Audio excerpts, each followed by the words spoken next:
അപ്പോൾ republic day ആയിട്ട് ഞങ്ങൾ വൽമാണിക്യം ഭാരതക്ഷേത്രത്തിൽ വന്നിരിക്കുകയാണ് കേട്ടോ. ഇന്ത്യയിൽ തന്നെ എന്താ പറയുക ഭാരത പ്രതിഷ്ഠയുള്ള ഏക ക്ഷേത്രമാണ് കൂടൽമാണിക്യം. അങ്ങനെ ഒരുപാട് പ്രത്യേകതകളുള്ള ഈ ക്ഷേത്രത്തിൽ ഞങ്ങൾ രാവിലെ നേരത്തെ വന്നില്ല. സോ നല്ല ഭംഗിയുണ്ട് കേട്ടോ. ആദ്യമായിട്ടാണ് ഞങ്ങൾ ജീവിതത്തിൽ ആദ്യമായിട്ടാണ് ഇങ്ങനത്തെ ഒരു ക്ഷേത്രത്തിൽ വരുന്നില്ലേ.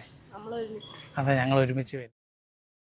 അപ്പോൾ കേരളത്തിലെ ഒരുപാട് ക്ഷേത്രങ്ങളിൽ ദർശനം നടത്തിയിട്ടുണ്ടെങ്കിൽ ഞാൻ ശ്രീ കൂടൽമാണിക്യം ഉണ്ടല്ലോ, നമ്മൾ ഈ ഇരിഞ്ഞാലക്കുടയിലുള്ള കൂടൽമാണിക്യം ഭരതക്ഷേത്രത്തിൽ ഇതുവരെ പോയിട്ടില്ല കേട്ടോ കേസ്. അപ്പോൾ ഇന്ന് എന്തായാലും അങ്ങോട്ട് പോകാമെന്ന് പറഞ്ഞു ഞാനും സൗവും കൂടി ബൈക്ക് എടുത്തിട്ട് ഒറ്റ വിടൽ വിട്ടിട്ട് കേസ്. രാവിലെ നേരത്തെ ഞങ്ങൾ ഇറങ്ങിയതാണ്, 6:30 ഞങ്ങൾ വീട്ടിൽ നിന്ന് ഇറങ്ങിയിട്ടാണ്. അപ്പോൾ എന്താ പറയുക, പാലക്കാട്ടിൽ നിന്ന് ഇവിടെ ഞങ്ങൾ വന്ന് ഭക്ഷണമൊക്കെ കഴിച്ച് കുറേ സ്ഥലങ്ങളിലൊക്കെ നിന്നിട്ടാണ്, ബൈക്കിലല്ലേ വരുന്നത്. അപ്പോൾ കുറേ സ്ഥലങ്ങളിൽ നിന്നിട്ടാണ് ഞങ്ങളിങ്ങനെ വന്നത് കേട്ടോ. അപ്പോൾ കൂടൽമാണിക്യം എത്തുന്നതിന് മുമ്പ് ഇവിടെയൊക്കെ അവിടെ ക്ഷേത്രക്കുളത്തിൻ്റെ നവീകരണത്തിൻ്റെ ഭാഗമായിട്ട് അവിടെ വർക്കുകൾ നടന്നുകൊണ്ടിരിക്കുകയാണ്. അപ്പോൾ കുറേ സ്ഥലങ്ങൾ ഗൂഗിൾ മാപ്പ് അങ്ങോട്ടും ഇങ്ങോട്ടൊക്കെ തിരിച്ച് വിട്ടു. അവസാനം ഞങ്ങൾ ക്ഷേത്രത്തിൻ്റെ മുന്നിലേക്ക് പോകുന്ന ആ വഴിയിലെത്തിയിട്ടാണ്.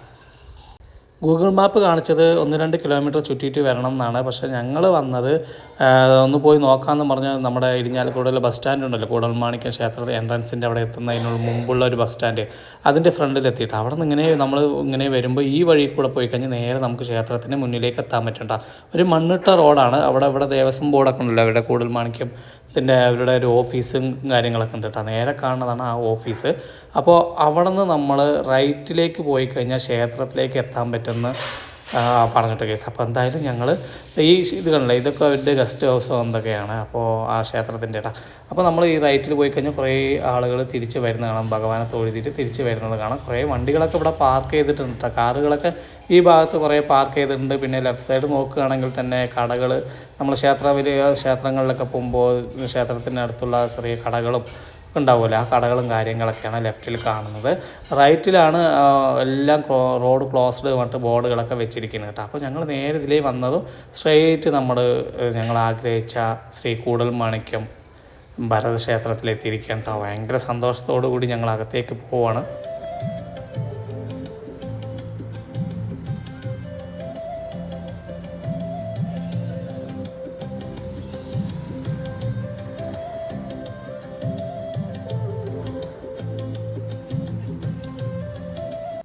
തൃശ്ശൂർ ജില്ലയിലെ ഇരിങ്ങാലക്കുടയിൽ സ്ഥിതി ചെയ്യുന്ന പ്രസിദ്ധമായ ഭരതക്ഷേത്രമാണ് കൂടൽമാണിക്യം.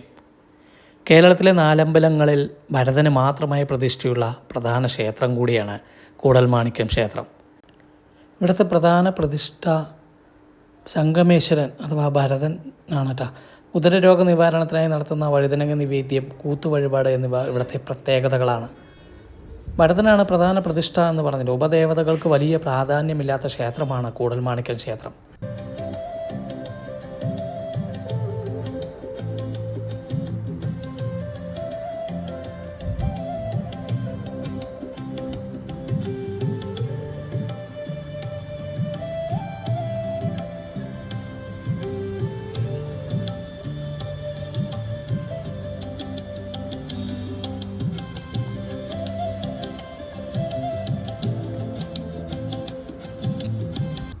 ഞങ്ങൾ വരുന്ന ദിവസം അധികം തിരക്കൊന്നും ഇല്ല കേട്ടോ കേസ്. 4 അമ്പല ദർശന സമയത്തൊക്കെ ഇവിടെ ഭയങ്കരമായ തിരക്കായിരിക്കും. പിന്നെ ഈ കുളം കണ്ടില്ലേ, ഫ്രണ്ടിലുള്ള വലിയ ഏക്കർ കണക്കിന് സ്ഥലത്തുള്ള ഒരു കുളമാണ് കേട്ടോ. കാണാൻ തന്നെ വളരെ ഭംഗിയുള്ള സ്ഥലം, നല്ല കുളം ഉണ്ട്. അവിടെ കുറേ നേരം വന്ന് നിന്നു. അകത്ത് നമുക്ക് ഫോട്ടോ ഒന്നും അലോഡല്ല കേട്ടോ. ഇതിനകത്തേക്ക് നമുക്ക് ഫോൺ കൊണ്ടുപോയാലും സ്വിച്ച് ഓഫ് ആക്കി കൊണ്ടുപോകുക എന്തെങ്കിലും ചെയ്യണം. പക്ഷേ നമുക്കവിടെ ഫോട്ടോ എടുക്കാനോ കാര്യങ്ങൾക്കൊന്നും പറ്റില്ല. അപ്പോൾ ഞങ്ങളിത് ഫ്രണ്ടിൽ നിന്നാണ് തൊഴുതിട്ട് ഇറങ്ങിയിട്ട് വെളിയിൽ നിന്നുള്ള വിഷ്വൽസാണ് ഇവിടെ നിന്നാണ് എടുത്തത് കേട്ടോ.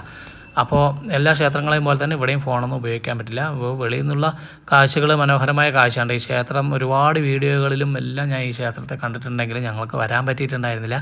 അപ്പോൾ ഇന്ന് എന്തായാലും ഇവിടെ വന്ന് തൊഴുതി ഭരത ഭഗവാനെ തൊഴുതി തിരിച്ചിറങ്ങിയിട്ട് വളരെ മനസ്സിന് വളരെ ശാന്തിയും സമാധാനവും കിട്ടുന്ന കാര്യമാണ് ഞങ്ങൾക്ക് ഈ ക്ഷേത്ര ദർശനം എന്ന് പറയുന്നത്. അപ്പോൾ ഇവിടെ വന്നപ്പോഴും വളരെ സന്തോഷമായി.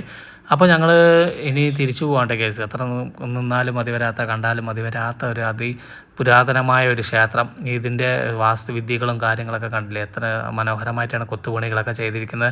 അതിൻ്റെ ഫ്രണ്ടിൽ തന്നെ ആയിട്ടൊരു ആൽമരം ഉണ്ട് കേട്ടോ, ചുറ്റും ഇങ്ങനെ കെട്ടിയിട്ടുള്ള ആൽമരം. നല്ല തണലാണ്. ഇവിടെ നിന്നുള്ള ഒരു വിഷ്വൽസൊക്കെ എടുക്കാനും ഫോട്ടോ എടുക്കാനൊക്കെ നല്ല ഭംഗിയുള്ള കാഴ്ചകളാണ് കേട്ടോ അവിടെ നിന്ന് കാണുന്നത്. അപ്പോൾ എന്തായാലും ഭരതക്ഷേത്രത്തിൽ വന്ന് തൊഴുതാനൊക്കെ പറ്റി. ഇനി ഞങ്ങൾ എന്തായാലും തിരിച്ചു പോകുകയാണ് കേസ്. ഇവിടെ കുറച്ച് നേരം കൂടി നിന്നിട്ട് തന്നെ ഞങ്ങൾ തിരിച്ചു പോകുള്ളൂ. അപ്പോൾ എല്ലാവർക്കും ഈ വീഡിയോ ഇഷ്ടമായി എന്ന് വിചാരിക്കുന്നു. ഇഷ്ടമായി കഴിഞ്ഞാൽ എന്തായാലും ലൈക്ക് ചെയ്യുക, കമൻറ്റ് ചെയ്യുക, നിങ്ങളുടെ അഭിപ്രായങ്ങളും ഒക്കെ രേഖപ്പെടുത്തുക ഗൈസ്. ഞങ്ങളുടെ ഈ കുഞ്ഞു വീഡിയോകൾ നിങ്ങൾക്ക് ഇഷ്ടമാകുന്നുണ്ടെങ്കിൽ എന്തായാലും അതിൽ കമൻറ്റായി രേഖപ്പെടുത്തുക ഗൈസ്.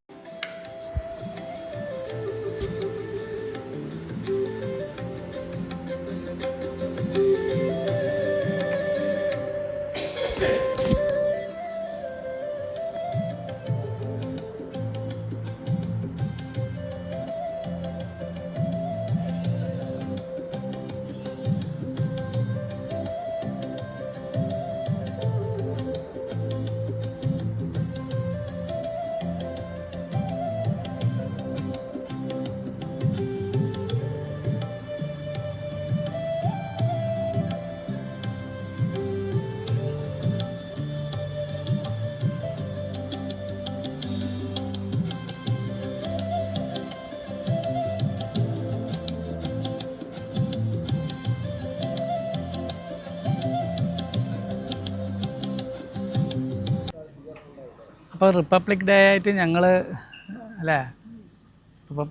ഞങ്ങൾ നേരെ കൂടൽമാണിക്യം ഭരതക്ഷേത്രത്തിൽ വന്നിരിക്കുകയാണ് കേട്ടോ. ഇന്ത്യയിൽ തന്നെ എന്താ പറയുക ഭരത പ്രതിഷ്ഠയുള്ള ഏക ക്ഷേത്രമാണ് കൂടൽമാണിക്യം. അങ്ങനെ ഒരുപാട് പ്രത്യേകതകളുള്ള ഈ ക്ഷേത്രത്തിൽ ഞങ്ങൾ രാവിലെ നേരത്തെ വന്നില്ല. സോ നല്ല ഭംഗിയുണ്ട് കേട്ടോ. ആദ്യമായിട്ടാണ് ഞങ്ങളുടെ ജീവിതത്തിൽ ആദ്യമായിട്ടാണ് ഇങ്ങനത്തെ ഒരു ക്ഷേത്രത്തിൽ വരുന്നില്ലേ. അതെ, ഞങ്ങൾ ഒരുമിച്ച് വരുന്നിട്ടാ. നമ്മൾ ക്ഷേത്രത്തിനകത്ത് പോയി തൊഴുതി ഇറങ്ങിയിട്ട്, അകത്ത് ഫോണൊന്നും ഉപയോഗിക്കാൻ പറ്റില്ല. അപ്പോൾ നമ്മൾ അകത്ത് പോയി തൊഴുതി ഇറങ്ങിയിട്ട് വെളിയിലിരിക്കാണ്ട് നല്ല തണലുള്ള ഇതുണ്ട്. ഈ ആൽമരമൊക്കെ നല്ല ഒന്നല്ലേ ഫേമസ് ആയിട്ടുള്ള ഈ ക്ഷേത്രത്തിൻ്റെ ഒരു ഭംഗി കൂട്ടുന്ന തന്നെ ഈ ആൽമര ഫ്രണ്ടിൽ. പിന്നെ ഇവിടെ നല്ല തണുപ്പുള്ളൊരു മരമൊക്കെ ഉണ്ട് കേട്ടോ. അപ്പോൾ ഇതും ഒരു ആൽമരം തന്നെയാണ്. അപ്പോൾ അതിൻ്റെ ചുവട്ടിൽ വന്നിട്ട് ഞാൻ സൗ ഇരിക്കുകയാണ് കേട്ടോ. കുറച്ച് നേരം ഇവിടെ ഇരുന്നിട്ട് പോകാൻ വേണ്ട നല്ല സൗ. പക്ഷേ ഇവിടെയൊക്കെ ഫുള്ള് റോഡ് പണിയാണ് കേട്ടോ. റോഡൊക്കെ ക്ലോസ്ഡ് ചെയ്തിട്ട് ഒന്ന് ചുറ്റിയൊക്കെ ഇറങ്ങിയിട്ടൊക്കെയാണ് നമ്മൾ വരുന്നത്. എന്തായാലും അല്ലേ, നമ്മൾ കുറേ നാളുകളുടെ ആഗ്രഹമായിരുന്നു, അതെ വർഷങ്ങളുടെ ആഗ്രഹമാണ് കൂടൽമാണിക്യത്തിലേക്ക് ഒന്ന് വരണമെന്ന്. നാലമ്പല ദർശന സമയത്തൊക്കെ ഇവിടെ ഭയങ്കര തിരക്കാണ് കേട്ടോ. അപ്പോൾ ഒന്നും വരാൻ പറ്റിയിട്ട്.